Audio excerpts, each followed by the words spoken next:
কত% কোরআনের অর্থ বোঝে?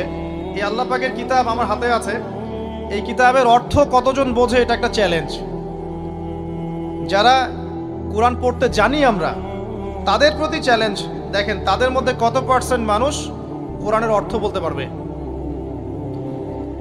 আর অর্থটা যে জানা জরুরি, এই বিষয়টাও আমরা এখন জনগণকে বোঝাতে ব্যর্থ হচ্ছি। কোরআনের অর্থটা যে বোঝাটা জরুরি, এটা বোঝাতেও ব্যর্থ হচ্ছে। কারণ আমরা সবাই প্রত্যেক হরফে 10 নেকি পেতে চাই। কোরআন তেলাওয়াত করলে প্রত্যেক হরফে 10 নেকি হবে, এই তো। এই কনসেপ্ট যখন আমার মাথায় ঢুকে গেছে, আমি ওখানে নিজেকে থামিয়ে দিয়েছি। অর্থ বুঝে গবেষণা করলে এবং কোরআন কেন্দ্রিক জীবন ব্যবস্থা গড়লে যে আরো বেশি নেকি হয়, এটা আমার মাথায় নাই। প্রত্যেক হরফে 10 নেকি তো আপনি পাবেন তেলাওয়াত করলে, কিন্তু অর্থ বুঝে এর ভিতরে ঢুকলে, গবেষণা করলে এর মূল স্বাদটা পাওয়া যায়, এটা আমরা বুঝতে পারছি না। দেখবেন বেশিরভাগ মানুষ কোরআনের অর্থটা জানে না।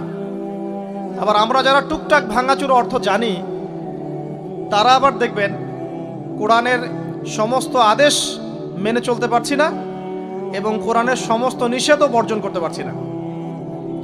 সমস্যা কিন্তু এখানেও থেকে গেছে। আবার কোরআনের ব্যাখ্যায় আছে হাদিস। তো এই হাদিসকে কেন্দ্র করে কোনো বিভ্রান্তির সুযোগ ছিল না, কিন্তু এখানেও আমরা বিভিন্ন জাল এবং বানোয়াট হাদিসের উপর আমলও শুরু করেছি। হাদিসের নামে এমন অনেক কিছুই চলছে সমাজে, যেগুলোর সাথে হাদিসের কোনো সম্পর্ক নাই। আমি বলতে চাচ্ছি যে হাদিসের নামে আবার সমাজে এমন অনেক আমল চালু আছে, যেগুলোর সাথে আবার হাদিসের কোনো সম্পর্ক নেই।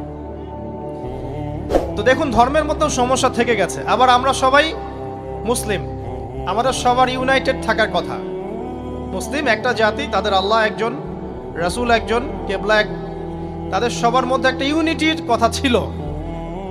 কিন্তু আমরা ধর্মতাত্ত্বিকভাবে এবং পলিটিক্যালি আমরা বিভিন্ন দলে বিভক্ত এবং আপোষের মধ্যে মিল মহব্বত কম।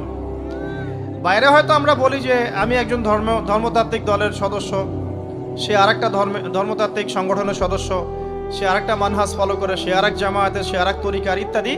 আমরা সবাই এক, যদি আমরা বাইরেই কথাটা বলি, কিন্তু অন্তর থেকে কিন্তু আমাদের এই বিষয়টা আসছে না।